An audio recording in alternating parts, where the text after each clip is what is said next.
wabarakatuh. Alhamdulillahirabbil alamin. Assalatu wassalamu ala asrofil anbiya'i wal mursalin wa ala alihi wa sahbihi rasulillahi ajmain. Amma ba'du. Puji syukur kita sampaikan kehadiran Allah Subhanahu wa taala yang mana berkat karunia-Nya kita semua dapat berkumpul dalam ruangan ini insyaallah dalam keadaan sehat walafiat. Amin. Salawat beriring salam kita sampaikan kepada Nabi junjungan kita Nabi besar Muhammad sallallahu alaihi wasallam. Allahumma shalli ala sayyidina Muhammad wa ala ali sayyidina Muhammad. Semoga dengan seringnya kita bersalawat kepada beliau kita akan mendapatkan syafaat di yaumil akhir nanti. Pertama-tama saya mengucapkan terima kasih kepada Bapak Ibu Dewan Guru SD Negeri 1 Kota Bengkulu yang telah menyempatkan hadir pada acara diseminasi modul 1.4 budaya positif pada hari ini tertanggal 24 Oktober tahun 2023. Hari ini saya akan menyampaikan mengenai materi budaya positif. Next. Nah, jadi Bapak Ibu sekalian, budaya positif itu terdiri dari beberapa hal. Yang pertama dimulai dari perubahan paradigma positif, lalu ada disiplin positif, kemudian ada nilai-nilai kebajikan universal, ada kebutuhan dasar manusia, motivasi perilaku manusia, kemudian ada posisi kontrol guru dan keyakinan kelas, dan nanti juga ada penjelasan mengenai segitiga restitusi. Nah, apa saja yang mengenai budaya positif tersebut akan kita ulas selanjutnya. Silakan next. Yang pertama, mengapa penting adanya budaya positif di sekolah kita? Nah, di depan layar bisa kita lihat yang dimaksud dengan budaya positif adalah budaya positif di sekolah ini mampu membentuk karakter murid, guru, visi dan misi sekolah yang berkarakter dan bertujuan jelas. Nah, artinya apa?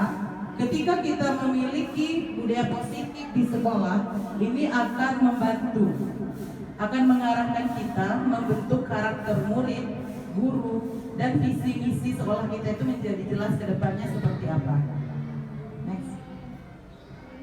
Kemudian ada teori kontrol. Nah, di teori kontrol ini itu yang pertama ada ilusi guru mengontrol murid.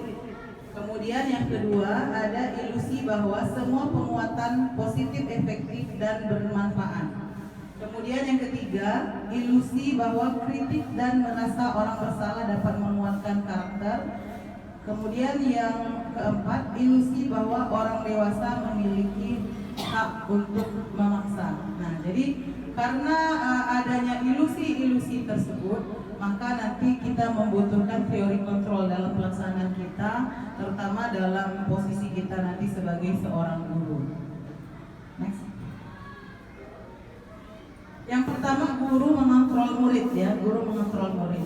Nah, pada dasarnya kita tidak dapat memaksa murid untuk berbuat sesuatu jikalau murid tersebut memilih untuk tidak melakukannya. Nah, jadi sebagai seorang guru, kalau seandainya muridnya tidak berkenan untuk melakukan, artinya kita tidak boleh melakukan paksaan, oh kamu harus seperti ini. Contohnya misalnya di dalam pembelajaran kita. Di dalam pembelajaran kali ini kita akan mengadakan pembelajaran dengan metode percobaan misalnya. Namun hari ini ada beberapa siswa kita yang tidak siap dan tidak membawa alat yang kita butuhkan. Ketika mereka mengatakan hari ini belum siap untuk itu, artinya guru harus sepakat dengan siswa juga. Tidak harus serta-merta bahwa guru itu harus mengatur sesuai dengan keinginan guru dalam melaksanakan pembelajaran. Kemudian, walaupun tampaknya guru sedang mengontrol perilaku murid, hal demikian terjadi karena murid sedang mengizinkan dirinya dikontrol. Saat itu, bentuk kontrol guru menjadi kebutuhan dasar yang dipilih murid tersebut. Teori kontrol menyatakan bahwa semua perilaku memiliki tujuan, bahkan terhadap perilaku yang tidak disukai. Next. Kemudian, semua penguatan positif. Penguatan positif atau bujukan adalah bentuk-bentuk kontrol. segala sesuatu yang mempengaruhi murid agar mengulangi suatu perilaku tertentu adalah suatu usaha untuk mengontrol murid tersebut. Dalam jangka waktu tertentu, kemungkinan murid tersebut akan menyadari dan mencoba untuk menolak bujukan kita, atau bisa jadi murid tersebut menjadi tergantung pada pendapat sang guru untuk berusaha. Nah, jadi semua penguatan positif ini merupakan satu bujukan ya, satu ajakan yang sifatnya itu persuasif, yang tujuannya adalah kita untuk mempengaruhi murid, tapi dengan cara yang memang baik. Jadi murid tidak merasa dikontrol oleh guru secara signifikan ya, atau merasa dipaksa oleh guru dengan keadaan positif yang kita inginkan. Lanjut. Lalu yang berikutnya adalah kritik dan merasa orang bersalah menguatkan karakter. Nah, jadi menggunakan kritik dan rasa bersalah untuk mengontrol murid menuju pada identitas gagal. Jadi mereka belajar untuk merasa buruk tentang diri mereka mengembangkan dialog diri yang negatif. Kadangkala sulit bagi guru untuk mengidentifikasi bahwa mereka sedang melakukan perilaku ini, karena seringkali guru cukup menggunakan suara halus untuk menyampaikan pesan yang negatif. Nah, jadi artinya di sini kita menggunakan kritik rasa bersalah. Kita memberikan seolah-olah, oh kamu sudah bersalah ya melakukan ini hari ini. Jadi kita sampaikan rasa bersalah itu kepada murid. Oke, lanjut. Orang dewasa memiliki hak memaksa. Ya. Banyak orang dewasa yang percaya bahwa mereka memiliki tanggung jawab untuk membuat murid-murid berbuat hal-hal tertentu. Apapun yang dilakukan dapat diterima selama ada kemajuan berdasarkan sebuah pengukuran kinerja. Jadi pada saat itu pula orang dewasa akan menyadari bahwa perilaku memaksa tidak akan efektif untuk jangka panjang dan sebuah hubungan permusuhan akan terbentuk. Lalu apa yang akan kita lakukan? Nah, jadi di sini adalah merubah paradigma stimulus respon ke pendekatan teori kontrol. Di layar bisa Bapak Ibu guru lihat ya, ada stimulus respon tentang dunia dan teori kontrol tentang dunianya juga. Yang pertama, realitas atau kebutuhan kita sama. Nah, teori kontrol tentang dunianya adalah realitas atau kebutuhan kita berbeda. Lalu untuk stimulus yang respon tentang dunianya, kedua, semua orang melihat hal yang sama. Sementara teori kontrol tentang dunia, setiap orang memiliki gambaran berbeda. Yang ketiga, perilaku buruk dilihat sebagai suatu kesalahan.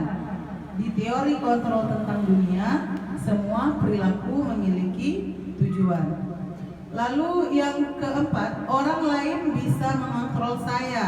Nah, teori kontrol tentang dunia, hanya Anda yang bisa mengontrol diri Anda. Berikutnya, stimulusnya, saya bisa mengontrol orang lain. Tapi teori kontrol tentang dunia menyatakan bahwa Anda tidak bisa mengontrol orang lain. Yang berikutnya, pemaksaan ada pada saat bujukan gagal. Dan teori kontrol tentang dunianya adalah kolaborasi dan konsensus menciptakan pilihan-pilihan baru. Lalu yang terakhir adalah model berpikir menang atau kalah. Nah, teori kontrol tentang dunianya, model berpikir menang. Oke, next ya. Lanjut, yang berikutnya adalah disiplin positif. Nah, disiplin positif, disiplin berasal dari kata disiplina yang artinya belajar. Disiplin mengacu pada disiplin diri yang memiliki tanggung jawab. Ya, murid harus memiliki disiplin dan budaya positif. Lalu disiplin positif merupakan salah satu cara penerapan disiplin yang bertujuan untuk menumbuhkan kesadaran serta memberdayakan peserta didik tanpa imbalan penghargaan, reward atau ancaman atau hukuman. Nah, jadi uh, disiplin positif kita sebagai seorang guru adalah sengaja kita menumbuhkan ya, kita menumbuhkan kesadaran pada siswa untuk dia melakukan hal-hal yang sifatnya positif tanpa kita memberikan imbalan, tanpa kita memberikan ancaman atau hukuman. Nah, kalau sekarang itu siswa maupun guru sebenarnya tidak boleh kita berikan reward. Misal, apa alasannya Bu untuk misalnya siswa yang mendapat nilai tertinggi di kelas? Itu dikhawatirkan ya, siswa itu bukan mengejar prestasinya karena dia butuh, karena dia ingin mendapat pengakuan, oh saya harus dapat di juara 1 atau juara kelas. Nah, bagaimana dengan yang tidak mendapatkan juara itu? Kalau seandainya itu memang harus dilakukan, harus mendapatkan reward. Sementara belum tentu kedepannya yang juara kelas itu selalu menjadi yang paling sukses di masa yang akan datang. Itu kenapa tidak selalu direkomendasi untuk memberikan reward. Kemudian kita juga tidak boleh memberikan hukuman atau ancaman kepada siswa. Contoh misalnya ya, nah sudah contoh misalnya lagi. Misalnya kalau kita memberikan kepada siswa PR ya, pekerjaan rumah. Kemudian hari ini kita koreksi, kita tanya, mana PR-nya nak, sudah dikerjakan apa belum? Ada yang jujur, maaf Bu, tadi malam saya lupa, maaf Pak, tadi malam saya ketiduran. Nah, lalu kita memberikan hukuman. Nah, karena kamu tidak membuat PR, silahkan kamu kerjakan di luar. Ya, itu di zaman sekarang ini masih ada juga yang menerapkan yang seperti itu. Sementara itu tidak direkomendasikan lagi kita guru melaksanakan pembelajaran yang seperti itu. Artinya nanti siswa itu banyak hal kekurangan di sana ya. Pertama, dia ketinggalan pelajaran yang hari ini. Yang kedua, dia pasti merasa secara psikologisnya terpengaruh, oh hari ini saya kena marah sama ibu guru dan pak guru di sekolah. Jadi kita menumbuhkan disiplin positif kepada siswa itu tanpa harus menjanjikan reward. Nah, kamu yang datang pagi paling awal akan mendapatkan 2.000 dari ibu, atau yang datang paling awal setiap pagi akan mendapatkan nilai tambahan dari ibu. Nah, itu reward kan? Atau misalnya yang datang atau yang selalu dapat nilai 100 nanti akan dapat juara dari ibu, akan dapat penghargaan di setiap bulannya. Nah, itu reward. Itu tidak boleh kita sampaikan kepada siswa. Nanti dia tidak memiliki rasa kebutuhan dari dalam dirinya untuk belajar, karena ada target yang ingin dia capai, mau mendapatkan reward itu. Sebaliknya juga ancaman atau hukuman juga tidak boleh kita berikan, karena nanti akan mempengaruhi ke depannya, oh ya nanti udahlah besok saya nggak buat PR, saya nggak mau jujur lagi, saya buat di sekolah. Jadi ada hal-hal yang memang kita harus lakukan, bangun disiplin positif itu dengan memberikan kesadaran diri kepada peserta didik kita atau siswa kita. Next. Lalu ada nilai-nilai kebajikan ya, nilai-nilai yang disepakati bersama lepas dari suku bangsa, agama, bahasa maupun latar belakangnya. Jadi nilai-nilai kebajikan kita di kurikulum yang sekarang itu termaktub dalam profil pelajar Pancasila. Nah, mungkin Bapak Ibu guru di sini sudah paham semua, sudah familiar semua dengan apa profil pelajar Pancasila. Ada berapa profil pelajar Pancasila kita Bapak Ibu? Ya, betul sekali ya, ada 6. Yang pertama adalah beriman dan bertakwa kepada Tuhan Yang Maha Esa dan berakhlak. Kemudian yang kedua, berkebinekaan global. Yang ketiga, gotong royong. Yang keempat, kreatif. Yang kelima, bernalar kritis. Dan yang keenam adalah mandiri. Nah, sudah tahu kan ada lagunya kalau kita mengajarkan ini kepada anak-anak ya. Boleh kita nyanyikan sama-sama? Nah, boleh ya. 1, 2, 3. Belajar Pancasila, beriman dan bertakwa pada Tuhan Yang Esa dan berakhlak mulia, berkebinekaan global, gotong royong mandiri, kreatif dan bernalar kritis. Ya, bagus. Terima kasih, tepuk tangan untuk kita semua. Nah, jadi Bapak Ibu saya yakin ini sering menerapkannya di dalam pembelajaran di kelas kita, menyampaikan kepada siswa bahwa profil pelajar Pancasila kita ada 6.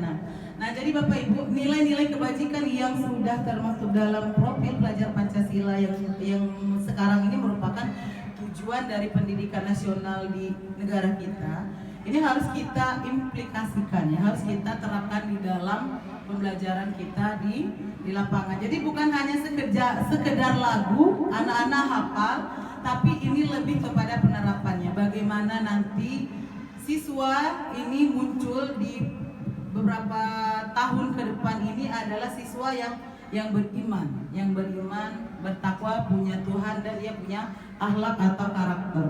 Dia berkebinekaan global. Apa dia berkebinekaan global? Dia memahami bagaimana lingkungan sekitarnya, bagaimana lingkungan di luarnya, bagaimana lingkungan yang ada di seluruh dunia ini. Itu yang disebut dengan berkebinekaan global. Gotong royong. Nah, pada saat pembelajaran di kelas, gunakan metode-metode pembelajaran yang bisa mewadahi siswa itu, membiasakan dirinya mampu untuk bergotong royong. Karena kenapa? Alasannya pemerintah menginginkan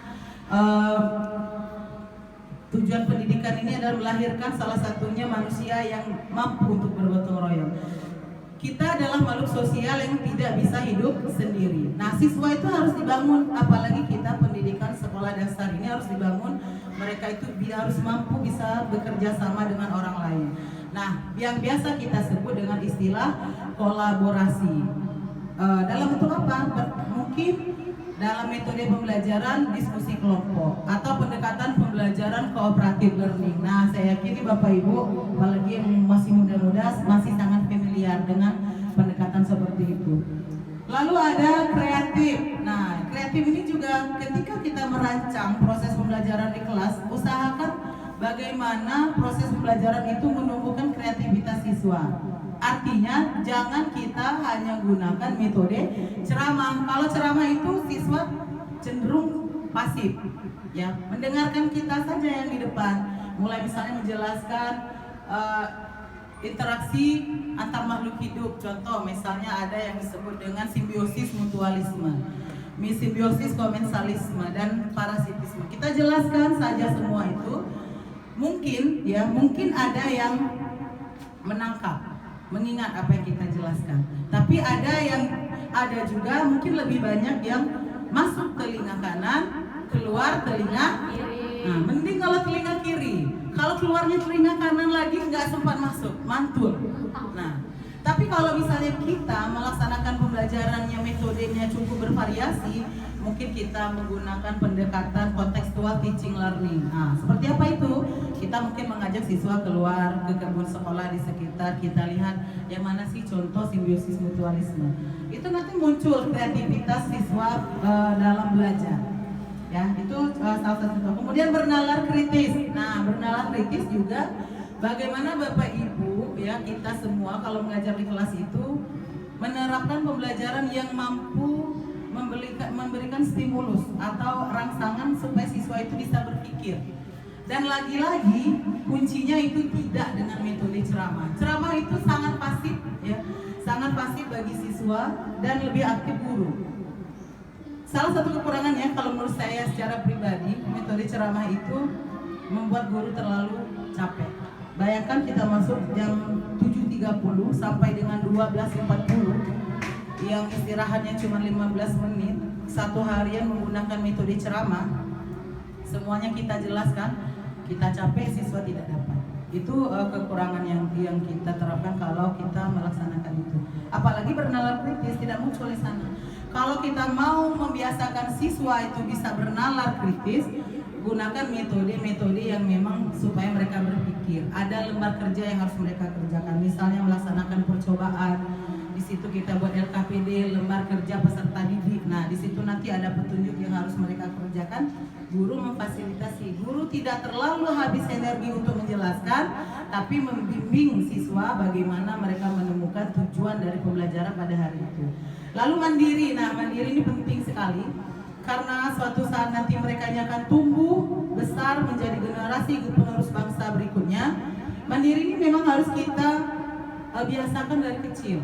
apalagi kita di sekolah dasar. Banyak hal yang boleh kita mulai. Pertama misalnya dari piket kelas. Nah, piket kelas itu membiasakan mereka menjadi mandiri. Di rumah ada yang anak mama papa, mami papi, ya tidak bekerja sama sekali, tidak menyapu rumah, cuci piring tidak, menyapu halaman pun tidak. Nah, jadi di sekolahlah mereka mempelajari hal-hal demikian, karena seberapapun siswa kita ini anak mama, anak mami di rumah, mereka akan terjun menjadi masyarakat biasa. Jadi kalau mereka tidak dapatkan mandiri di rumah, berarti mereka akan mendapatkan mandirinya di sekolah. Nah, itu guru kita sekolah yang mewadahi bagaimana mereka menjadi insan yang mandiri nantinya, ya. Next. Lalu kita ada kebutuhan dasar sebagai manusia. Apa sih yang dimaksud dengan kebutuhan manusia? Bisa kita lihat di layar Bapak Ibu. Kebutuhan manusia adalah segala sesuatu yang dibutuhkan oleh manusia untuk mempertahankan keseimbangan kondisi fisiologis dan psikologis yang bertujuan untuk mempertahankan kehidupan dan kesehatan. Nah, semua hal yang kita butuhkan, lahir dan batin, ya, itu lebih mudah pemahamannya. Lahir dan batin adalah kebutuhan dasar manusia. Jadi lahir atau fisiologisnya apa contohnya? Kita butuh makan, ya kan? Butuh makan, kita butuh rumah. Nah, itu secara fisik. Lalu secara psikologis kita itu butuh disayang. Butuh tidak Bapak Ibu kita disayang? Ya, pertama-tama dari orang tua kita, dari orang-orang di sekitar kita. Kemudian kita butuh juga ada rasa pengakuan dari orang lain. Misalnya kalau kita tidak diakui, misalnya kita di sekolah sini saja ada satu orang guru yang misalnya, tapi mungkin tidak ada ya di sekolah kita, misalnya dikucilkan. Tidak selalu tidak diajak bergaul dengan guru yang lain. Jadi dia selalu menyendiri, dia sendiri datang ke sekolah, langsung melaksanakan tugasnya, kegiatan ikut secara umum saja, tidak punya teman dekat tertentu. Nah, itu artinya dia tidak diakui. Kita butuh kan diakui, dan butuh kita diajak oleh orang lain bersama bergabung. Nah, itu salah satu contoh juga kebutuhan dasar manusia dari sisi psikologisnya. Next. Nah, lebih tepatnya lagi kita lihat di layar, ada 5 kebutuhan dasar manusia. Yang pertama adalah penguasaan, yang kedua kasih sayang dan rasa diterima, yang ketiga adalah bertahan hidup, yang keempat kesenangan, yang kelima kebebasan. Next. Lalu ada motivasi perilaku manusia, ya. Jadi kita itu berperilaku melaksanakan sesuatu, tentunya ada motivasinya. Apa? Ada tujuannya yang ingin kita sampai. Yang pertama, motivasi perilaku manusia itu untuk menghindari ketidaknyamanan atau hukuman. Misalnya kalau kita guru, ya, kita fokuskan ke guru. Motivasi perilaku manusia menghindari ketidaknyamanan atau hukuman. Misal, saya datang ke sekolah itu jam 7 pagi karena supaya saya tidak dilirik terus sama ibu kepala sekolah misalnya. Itu termasuk salah satu motivasinya, masuk di sini berarti. Menghindari ketidaknyamanan, menghindari hukuman. Atau saya datang ke sekolah sebelum jam 7 supaya saya tidak tertulis terlambat di absen. Itu berarti kita menghindari hukuman atau ketidaknyamanan. Itu artinya motivasi yang dilakukan ketika kita ke sekolah datang lebih awal. Nah, kemudian yang kedua, ada motivasinya untuk mendapatkan imbalan atau penghargaan dari orang lain. Nah, kembali lagi ke contoh yang tadi, saya datang tepat waktu supaya dapat ujianlah dari kepala sekolah. Saya mau datang sebelum jam 7 supaya dipandang bagus sama teman-teman. Atau saya mau datang sebelum jam 7 supaya dipandang bagus oleh wali murid. Atau supaya anak-anak bangga dengan saya datangnya lebih awal. Motivasinya seperti itu. Nah, sebenarnya baik motivasinya untuk menghindari ketidaknyamanan, baik motivasinya untuk mendapatkan imbalan atau penghargaan seperti yang saya bahas di awal tadi, itu merupakan bukan motivasi yang patut kita terapkan di dalam kita menjalani tugas kita sebagai seorang guru terutama. Kenapa? Contohnya dari sisi disiplin itu saja. Saya datang terlambat itu karena saya merasa ini tanggung jawab saya. Itu menjadi motivasi kita. Adalah konsep disiplin dengan identitas gagal tapi dengan memberikan penghargaan. Nah, jadi kita membangun disiplin itu juga teridentitas gagal kalau kita menerapkannya dengan ada tujuan memberikan reward atau penghargaan. Yang pertama, apa alasannya? Itu tidak efektif.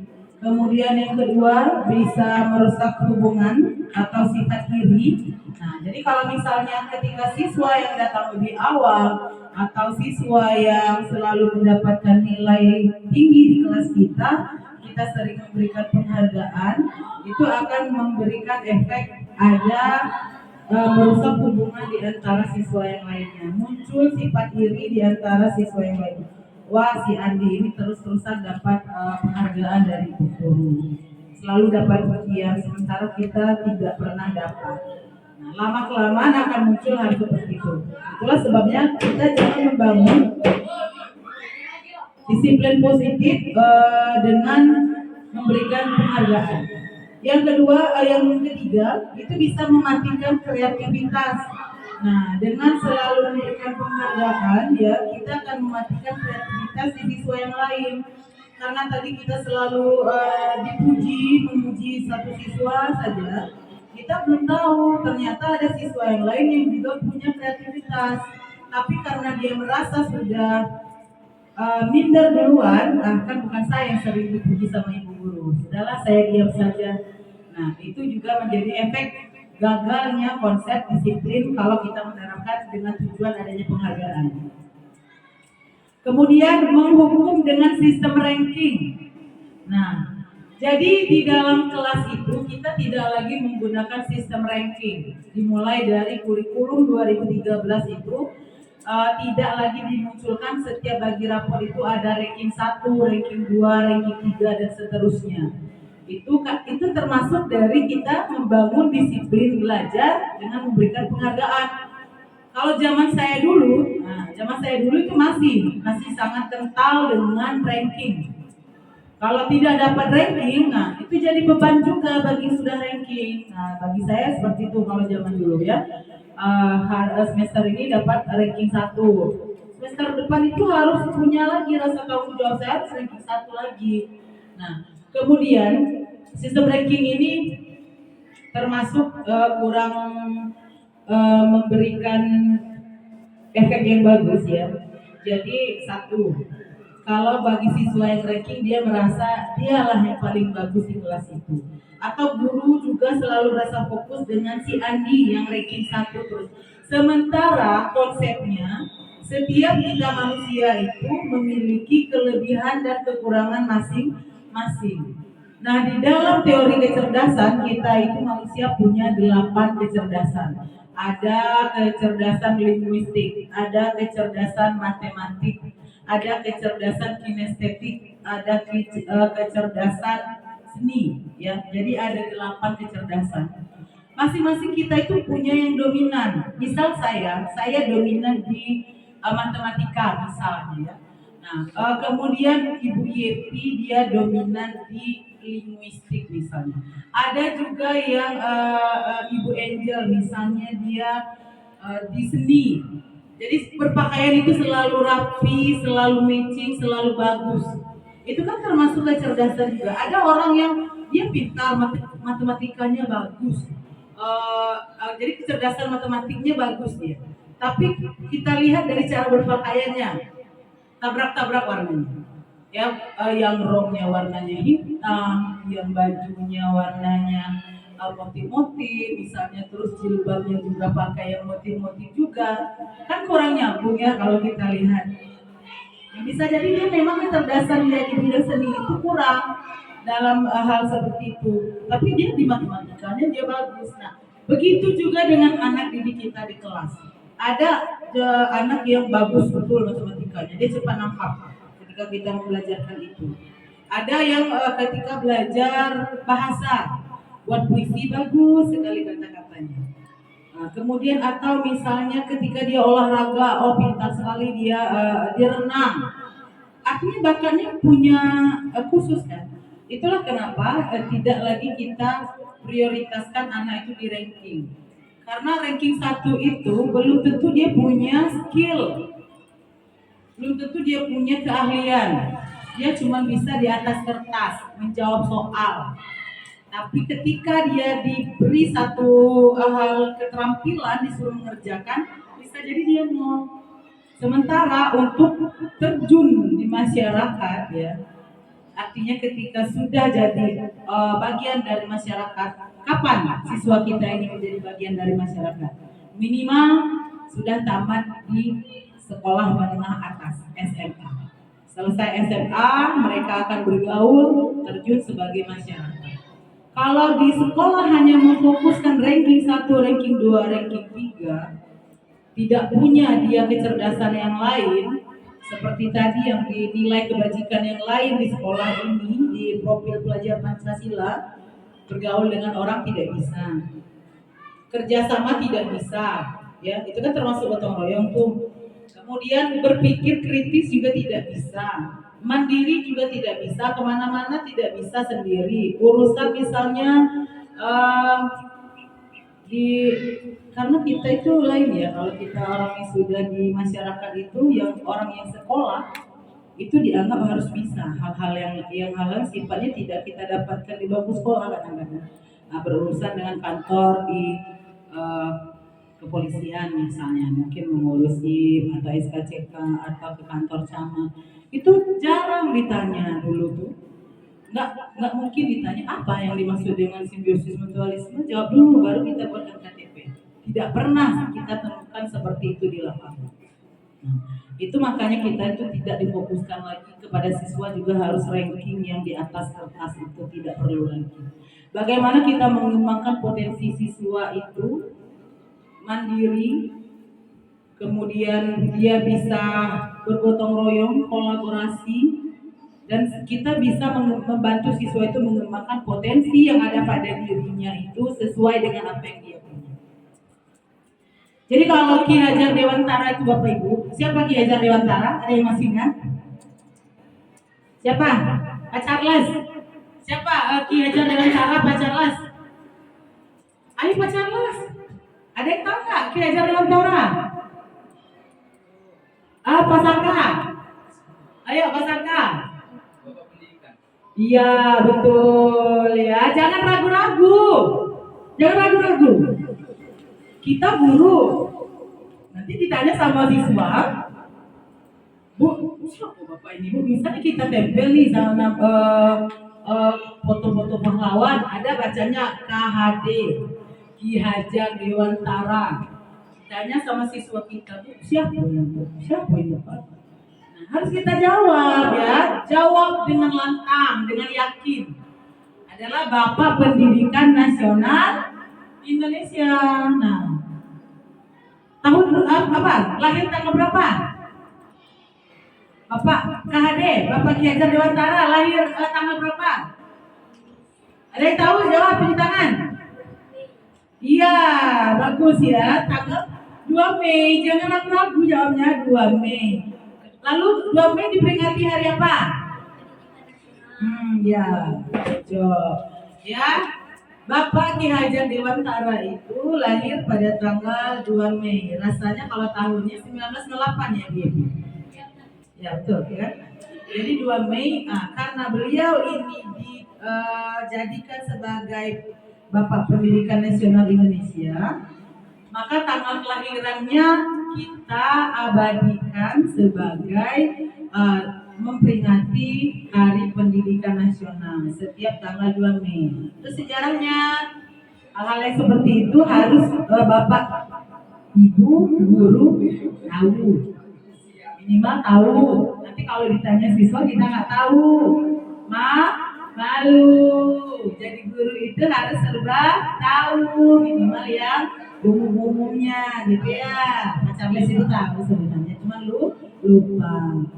Oke, kemudian yang berikutnya adalah merampas hak menghargai dirinya. Jadi kembali lagi ke konsep disiplin dengan identitas gagal ini, nanti siswa itu akan merasa dirampas hak menghargai dirinya. Bagi siswa yang tidak bagus di matematika, dia merasa oh saya ini tidak.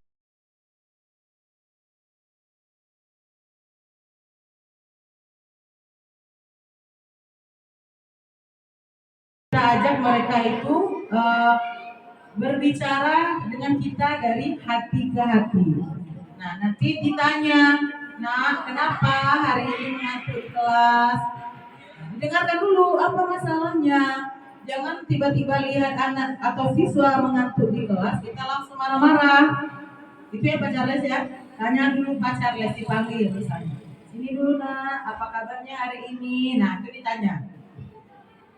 Oh ya, kenapa tadi Bapak lihat mengantuk ya di kelas ketiduran? Tanya dulu, kenapa masalahnya? Oh, misalnya dia jawab, tadi malam saya begadang Pak. Kenapa begadang? Saya main HP-nya kelamaan. Nah, tahu kita akan menceritakan. Jadi kalau besok-besok supaya tidak mengantuk lagi di kelas, apa kira-kira yang bisa kamu lakukan? Oh ya Pak, saya akan main HP lagi. Misal ya, misalnya seperti itu. Kita fokus, jadi kita pecahkan masalah itu sama-sama dengan siswa, bukan langsung menghantam siswa itu. Kamu tidak boleh ya tidur di kelas, keluar kamu tunggu di luar kelas. Kita belum tahu masalahnya, masih mending dia masalahnya dia main HP. Kalau tadi malamnya dia tidak makan, ini kalau kita ketemu di mengajar di daerah-daerah terpencil, siapa tahu dia dari keluarga susah, barangkali tadi malam tidak makan, atau misalnya orang tuanya belum pulang, kami nunggu bapak pulang, kita sudah marah-marah duluan. Nah, jadi kita tidak fokus pada pemecahan masalah. Jadi kita itu fokus dulu. Tanya dulu apapun masalahnya kepada siswa itu, tanya dulu kenapa. Baru kita fokus cari pemecahan masalahnya. Itu dalam jangka panjang. Inilah yang disebut dengan kita membangun disiplin dengan identitas sukses melalui restitusi. Lalu murid menghormati dirinya dan orang lain. Nah, itu restitusi juga. Bagaimana siswa itu bisa menghargai kita, menghargai guru, menghargai kawan-kawan yang ada di sekolah. Kalau dia bisa melaksanakan itu, artinya disiplin yang kita bangun itu sudah pada di tahap identitas sukses. Lalu teori kontrol, dirinya memegang kontrol. Termasuk kita, bukan cuma murid. Kita sebagai guru pun juga harus memegang kontrol atas diri kita sendiri. Pertama yang paling sering memancing emosi kita. Jadi jangan membawa emosi kita itu di kelas kepada siswa. Saya paham ya, sebagai seorang guru itu kita punya masalah pribadi. Tapi ketika kita sudah sampai di sekolah, lupakan apa yang ada di rumah. Ya, yang di sekolah inilah yang kita bangun. Siswa yang di depan ini tidak boleh mendapatkan dampak emosi kita daripada di rumah. Apapun itu masalahnya. Mungkin tadi yang belum sempat masak, mungkin yang tadi nggak enakan sama yang orang-orang di rumah. Itu tidak boleh dibawa kepada siswa yang di sekolah. Kontrol diri kita. Guru pun juga seperti itu. Bukan murid saja yang harus mengontrol dirinya, guru juga. Lalu murid bersemangat memperbaiki kesalahan. Nah, dengan kita mengadakan restitusi seperti itu ya, pendekatan secara pribadi kepada siswa, dia nanti akan semangat memperbaiki kesalahannya. Kalau seperti saya jelaskan tadi, kita ajak dulu bicara, kita tanya dulu sebabnya, kemudian nah menurut kamu nak, gimana nih solusinya supaya kamu tidak sering tertidur di kelas? Oh ya Bu, mungkin saya harus mengurangi main HP-nya malam-malam. Tahu kan? Dia sendiri yang mengajukan itu. Ketika dia mengajukan hal itu sendiri untuk memperbaiki kesalahannya, dia akan semangat. Oh saya sudah janji sama ibu guru, saya akan mengurangi main HP sebelum itu. Memang tidak butuh sehari dua hari. Yang namanya membangun budaya positif itu tidak butuh, tidak cukup waktu 1 hari, 2 hari, 3 hari, 1 bulan, 2 bulan juga tidak cukup. Jangankan kepada siswa, guru saja yang sudah manusia dewasa itu tidak bisa diubah 1 hari 2 hari. Contoh, ini sudut pandang dari kepala sekolah ya. Contoh, Ada guru yang setiap kali datang itu jam 7 lewat 15 menit. Itu misalnya saya koar-koar saja sebulan 2 bulan ini, saya yakin tidak akan berubah. Sekalipun dia berubah sehari 2 hari. Kalau dia memang tidak dari hatinya, berarti misalnya ini kalau dari sisi saya, kalau saya membangun disiplin positif kepada guru-guru dengan cara reward atau dengan cara hukuman, itu tidak akan berlangsung lama. Banyak kekurangan-kekurangannya tadi. Nah, bisa saya lakukan dengan cara restitusi sebenarnya. Nah, saya panggil, saya tanya, siapa tahu nanti Bapak Ibu guru juga kan, ada yang kita tidak tahu perjalanan ke depan, mungkin setelah ini BAP jadi kepala sekolah juga, dan Bapak Ibu yang lainnya, gitu ya. Jadi begitu, orang dewasa pun membangun disiplinnya itu juga tidak mudah, apalagi siswa. Yang guru yang datang misalnya 7 kurang ada orangnya, ada yang setengah 7 lah sudah datang juga, ada juga itu sudah memang bahwa ada orang itu yang memang dia sudah punya nilai dalam dirinya, saya malu datang terlambat. Mau siapapun kepala sekolahnya, mau siapapun ibu gurunya, kalau dia siswa, saya malu datang terlambat. Budaya malu itu sebenarnya memang bagus, tapi kalau tidak punya di diri itu tidak bisa juga. Makanya itu harus dibangun. Mau dibangun dengan sistem restitusi ini seperti itu. Cari masalahnya, cari solusinya sama-sama, terapkan. Itu akan menggiring kita kepada munculnya disiplin dengan identitas sukses. Tapi kalau ya, contoh nih, paling mudah nih kalau saya sebagai kepala sekolah, bagi guru yang datang lewat dari jam 7, saya akan buatkan terlambat. Begitupun dengan laporan ke dinas, saya buatkan seperti itu. Saya yakin akan datang di bawah jam 7. Tapi tengoklah di belakang. Entah apa separuh kalau kata orang Bengkulu itu omongan itu, baru sebulan 2 hari di sekolah macam-macam. Nah, itu bagian saya pasti akan muncul seperti itu. Jadi maksud saya, untuk Bapak Ibu guru pun kepada siswa juga. Kenapa kita harus melaksanakan konsep disiplin dengan identitas sukses ini melalui langkah restitusi. Kita restitusi itu cari solusinya sama-sama dengan siswa. Siswa yang jarang mengerjakan PR jangan langsung dimarah, ditanya kenapa dia jarang buat PR, apa masalahnya. Saya itu bu nggak punya kakak di rumah, barangkali dia nggak punya kakak di rumah. Orang tuanya sibuk bekerja jualan di pasar. Karena tidak semua nanti itu kita langsung tiba-tiba dapat sekolah seperti SD1. Pengalaman saya saja pertama kali saya ditempatkan itu saya di lereng bukit. Siswa saya satu sekolah itu cuma 60, satu sekolah. Siswa saya di kelas 3 yang saya ajar itu cuma 6 orang, paling banyak 8 orang. Nanti kita yang guru-guru, apalagi guru-guru muda ini, belum tahu terjunnya pertama kali di lapangan itu seperti apa. Bersyukur kalau langsung dapat SD yang seperti ini. Anaknya ke sekolah turun Pajero, anaknya ke sekolah turun Protun, anaknya ke sekolah turun dari Avanza. Itu ke sekolah jalan kaki 1 jam. Sampai di sekolah sudah lita, sudah capek. Kalau guru tidak memahami kendalanya apa dengan siswa, itulah guru itu suka tiba-tiba marah, tiba-tiba memberikan dukungan kepada siswa, tidak melakukan restitusi. Nah, itu ya, itu pengalaman saja. Nanti kedepannya apa yang kita temukan di lapangan itu tidak seindah teori di kelas. Ketika belajar di PGSD, ini ya, waktu kita belajar di PGSD itu teorinya begini pembelajarannya. Tidak pernah dosen kita itu menjelaskan suatu saat kita itu akan ditempatkan di desa terpencil yang siswanya satu sekolah 60, saya sudah. Ya, yang semuanya cenderung anak petani, saya sudah. Seperti apa kita melaksanakan pembelajaran seperti itu, itulah nanti. Guru itu belajar bukan di kampus.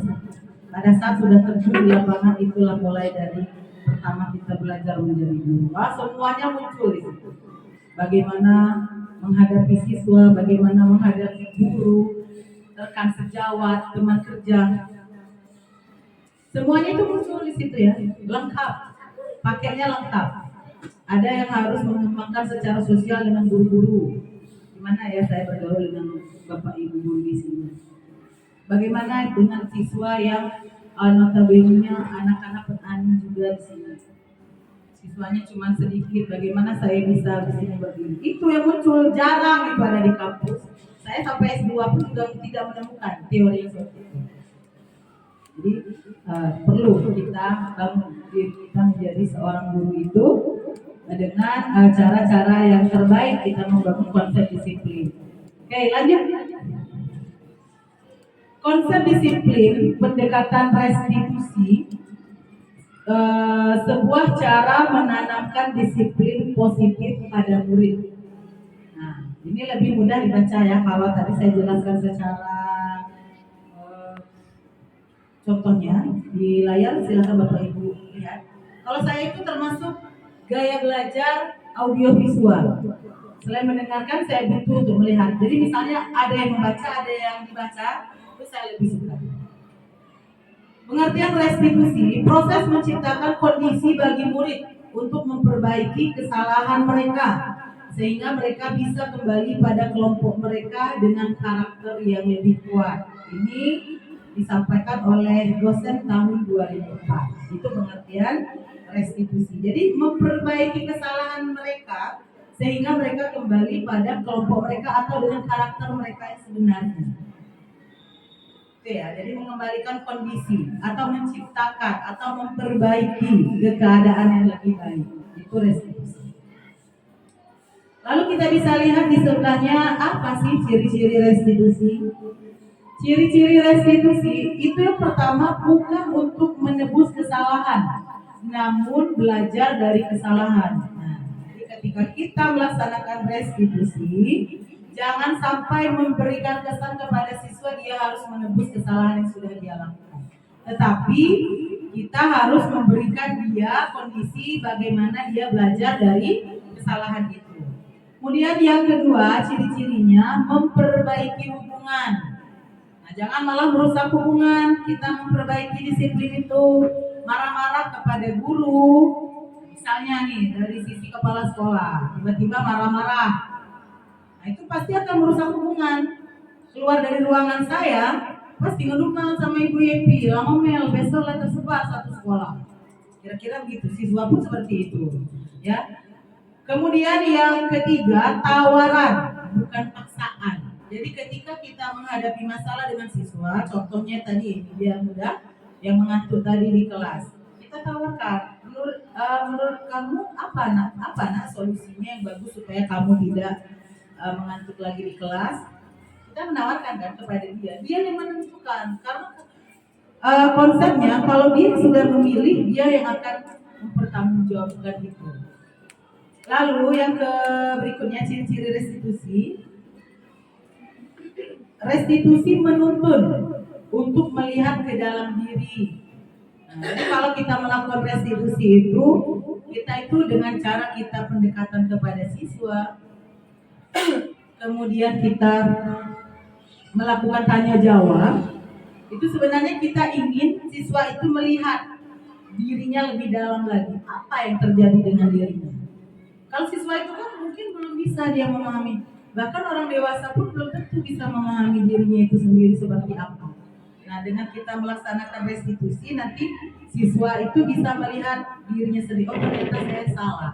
Ternyata saya harus mengurangi saya main HP supaya saya bisa tidur lebih cepat dan di kelas saya tidak mengantuk terus. Nah, itu muncul di ciri restitusi ini ya. Kemudian restitusi mencari kebutuhan dasar yang mendasari tindakan. Nah, jadi kita cari kebutuhan dasarnya. Seperti tadi kebutuhan dasar rasa kasih sayang, rasa ingin diakui. Nah, barangkali ada hal seperti itu yang dia butuhkan. Kenapa dia melakukan kesalahan itu? Makanya kita terapkan supaya dia dapatkan kebutuhan dasar itu. Lalu restitusi diri adalah cara yang paling baik. Artinya kalau ada kesalahan itu siswa kita ajarkan merefleksikan dirinya sendiri supaya dia bisa tahu salahnya di mana, solusinya di mana. Lalu ada restitusi fokus pada karakter dan tindakan. Kemudian ada restitusi, fokus pada solusi. Pada saat pemecahan masalah yang terjadi, kita fokus itu pada solusinya. Jangan lagi fokus pada sebab akibat. Fokus pada solusinya. Supaya dia tidak mengantuk apa yang kita minta kepada siswa untuk mereka tidak lagi mengantuk di kelas. Lalu ciri-ciri restitusi berikutnya adalah mengembalikan murid yang berbuat salah pada kelompoknya. Nah, kalau misalnya dia memang ada yang kesalahan, jadi kita mengembalikannya artinya kita beri dia pemahaman bahwa ini salah dan harus diperbaiki. Lanjut slide berikutnya. Di layar bisa kita lihat kan ya, di layar bisa kita lihat ada perbedaan antara hukuman, konsekuensi, dan restitusi dalam pelaksanaannya nih. Misalnya hukuman, guru menghukum siswa tersebut hormat bendera selama 10 menit. Nah ini hukuman. Kemudian guru marah dan akhirnya murid takut. Kemudian ada perbedaan dari konsekuensi. Kalau konsekuensi, guru memberikan konsekuensi untuk mengerjakan PR-nya saat istirahat atau dikerjakan sebanyak 3 kali lipat. Ini untuk mendisiplinkan tadi ya, disiplin positif tadi. Kemudian guru tegas dan siswa menghormati peraturan. Ini berarti dari sisi konsekuensi. Lalu ada dari restitusi. Perbedaannya, guru menanyakan keyakinan kelas atau keyakinan dirinya dan membantu siswa menyelesaikan masalahnya. Lalu guru terbuka dan siswa menghormati dirinya dan orang lain. Itu tadi ya yang panjang lebar saya jelaskan yang mengenai restitusi itu ya, artinya kita melakukan pendekatan secara personal. Kita tanya, kemudian keyakinan. Kalau ada keyakinan kelas, dasar kurikulum melihat kan guru harus membuat keyakinan kelas tuh di kelas. Tanyakan kalau mengantuk di kelas itu siswanya melanggar keyakinan kelas apa? Misalnya keyakinan kelas disiplin. Tanyakan. Kemudian kita bantu selesaikan masalahnya tadi dengan restitusi seperti yang saya jelaskan. Next. 5 posisi kontrol. Yang pertama, ya, jadi 5 posisi kontrol itu ada penghukum.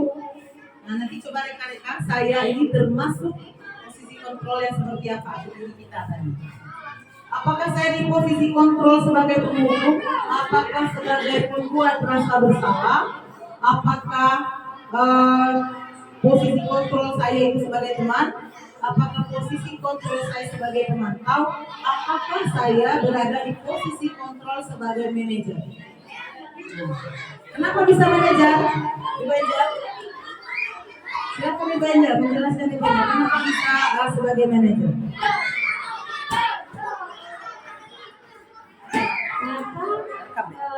Penerapan 5 posisi kontrol. Nah, ini ada salah satu contoh kasusnya. Siswa tidak memakai atribut lengkap saat upacara bendera. Nah, ini ada kasus siswa tidak memakai atribut lengkap pada saat upacara bendera. Yang pertama, kalau posisi kontrolnya kita sebagai penghukum, kita patuhi aturan sekolah lalu berdiri di depan barisan. Nah, jadi siswa berarti, nah coba kita koreksi setiap hari Senin kita itu. Rasanya kita sering melakukan yang posisi kontrol penghukum ini ya. Siswa dipisahkan, kemudian dibariskan di barisan sendiri kan. Nah, tuh ini termasuk penghukum berarti kontrol dirinya. Lalu ada pemantau. Kalau dia posisi kontrol pemantau dengan kasus itu apa yang dilakukan? Oh, kamu sudah melanggar peraturan dan konsekuensinya. Nah, katanya seperti itu. Lalu pembuat rasa bersalah. Berapa kali Bu Guru harus memberitahu kamu? Bu Guru kecewa sama kamu. Nah, kalau kita melakukan seperti itu ketika ada yang tidak lengkap berpakaian di hari upacara, berarti posisi kontrol kita ketika itu adalah membuat rasa bersalah. Lalu sebagai teman, bagaimana posisi kontrol sebagai teman? Ayolah yang tertib, buat Bu Guru bangga. Kali ini tidak apa-apa, kamu salah. Untuk lain kali kamu tidak boleh lagi ya mengulanginya, harus berpakaian lengkap ya nak. Itu berarti posisi kontrolnya sebagai teman. Nah, coba kita lihat sebagai manajer seperti apa. Kita berikan pertanyaan, apakah kamu tahu kesalahanmu? Kira-kira bagaimana kamu akan memperbaiki kesalahan ini? Nah, seperti itu yang dilakukan kita kalau posisi kontrol sebagai manajer. Tanya dulu masalahnya apa, tanya solusinya, coba kita lihat ke depannya dia akan berubah. Kalau saya lihat sekarang kita ini lebih banyak ke posisi kontrol penghukum. Kalau dari kasus upacara, ya kan? Dipanggil yang tidak pakai lengkap, dikasih di depan, barisan sendiri. Berarti kita penghukum. Mana posisi yang paling bagus Bu untuk posisi kontrol diri kita sebagai seorang guru? Teman atau manajer? Ya, manajer ya. Jadi manajer itu bagaimana menyelesaikannya seperti dengan langkah restitusi. Tanya sebabnya apa. Kemudian tanya solusi dari kamu mau seperti apa. Nah, berikan dia kesempatan untuk memperbaiki kesalahannya. Ya. Kurangi penerapan posisi kontrol sebagai penghukum atau pembuat rasa bersalah kepada siswa, ya. Atau yang pemantau saja. Oke, next. Keyakinan kelas. Nah, mengapa keyakinan kelas? Mengapa tidak peraturan kelas saja? Nah, di sini, mengapa kita memiliki peraturan tentang penggunaan helm pada saat mengendarai kendaraan roda 2 atau bermotor? Mengapa kita memiliki peraturan tentang penggunaan masker dan mencuci tangan setiap saat? Next. Proses yang dilalui, oke, seperti ini ya, yang dilalui ketika beberapa kegiatan yang memunculkan posisi kontrol pelaksanaannya di lapangan. Next. Caranya bagaimana pembentukan keyakinan kelas? Nah, keyakinan kelas ini lebih abstrak daripada peraturan. Kemudian dia sedikit saja biar mudah diingat. Diambil dari peraturan sekolah, peraturan sekolah boleh peraturan kelas. Lalu berupa pernyataan universal yang umum dapat diterapkan di kelas, misalnya siswa datang sewaktu, kemudian bersedia meninjau kembali keyakinan kelas dari waktu ke waktu. Nah, jadi kita tinjau lagi apakah ini masih relevan atau tidak. Dibuat dalam bentuk positif, kalimatnya positif ketika membuat keyakinan kelas, ya. Contoh, sebenarnya salah satu peraturan misalnya, siswa tidak boleh datang terlambat. Kita buat keyakinan kelas itu dalam kalimat yang positif. Kalimat positif itu kan tidak boleh menggunakan tidak kan? Jadi berarti apa kira-kira tuh? Kalimatnya pertama tidak boleh datang terlambat. Menjadi kalimat positif apa? Nah ya bagus. Datang tepat waktu. Kemudian misalnya tidak boleh membuli temannya di kelas. Boleh. Mematuhi aturan saat berbicara. Ya bagus ya. Jadi ketika nanti merancang keyakinan kelas dengan kalimat yang positif. Lalu semua warga kelas hendaknya ikut berkontribusi dalam pembuatan keyakinan kelas. Ketika kita membuat keyakinan kelas itu kita sama-sama ajak siswa. Jangan guru saja, ini nak keyakinan kelas yang dibuat. Kita harus terapkan sama-sama. Bukan keyakinan kelas, namanya itu keyakinan ibu gurunya tuh. Nah, ya, jadi buat keyakinannya itu sama-sama dengan siswa yang ada di kelasnya. Next. Ini ada tadi segitiga restitusi ya, ada gambarannya segitiga restitusi yang depan. Yang pertama adalah validasi tindakan yang salah. Contohnya apa ini? Yang pertama sekali kan kita mulai menstabilkan identitas.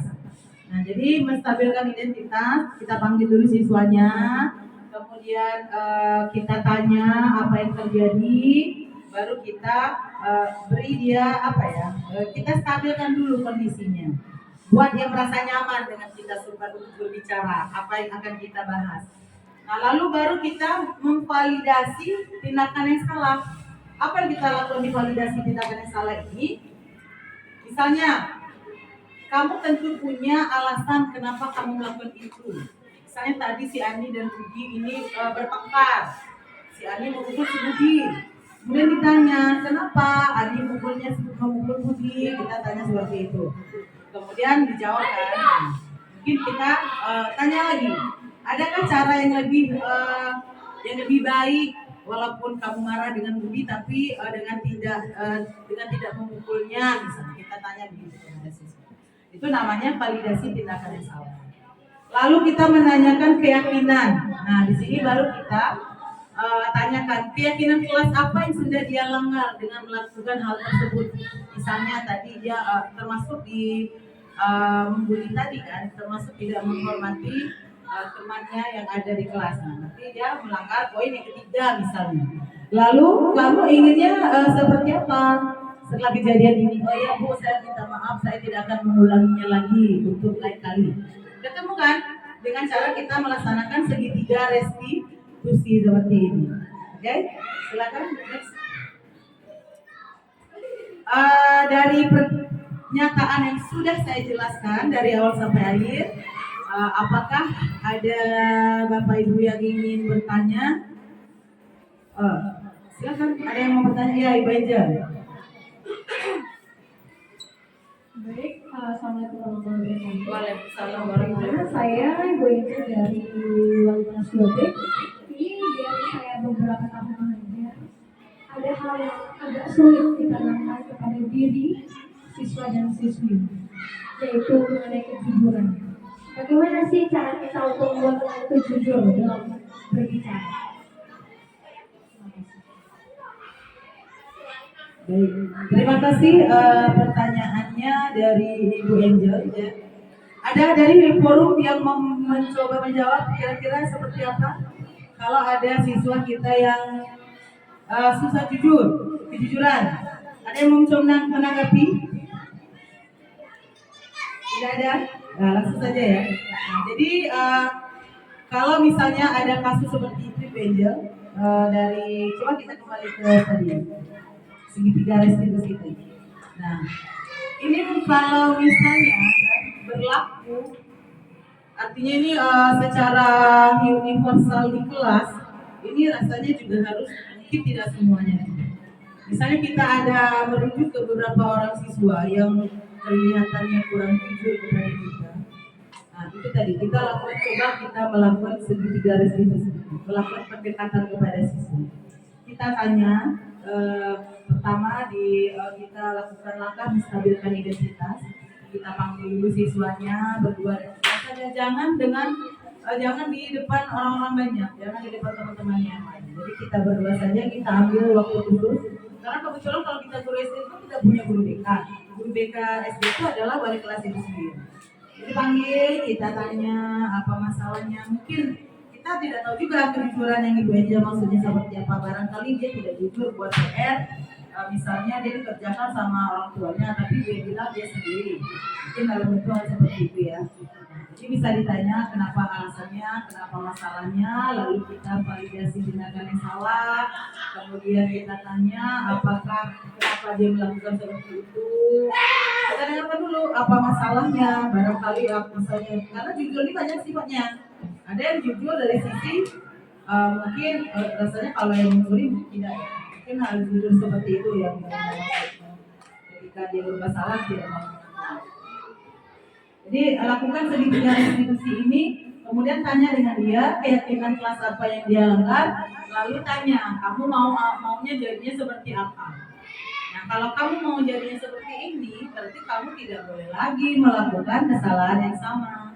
Apa hal-hal yang harus dilakukan itu?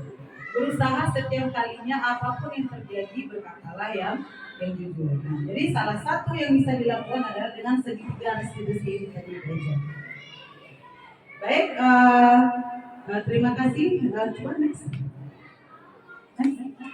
Ya, terima kasih. Nah, jadi alhamdulillah sudah sampai di penghujung penjelasan saya. Sudah juga yang bertanya tadi, Bapak Ibu Dewan Guru semuanya. Saya kira cukup sekian pemaparan dari saya mengenai aksi nyata modul 1.4 budaya positif ya. Aksi nyata modul 1.4 budaya positif.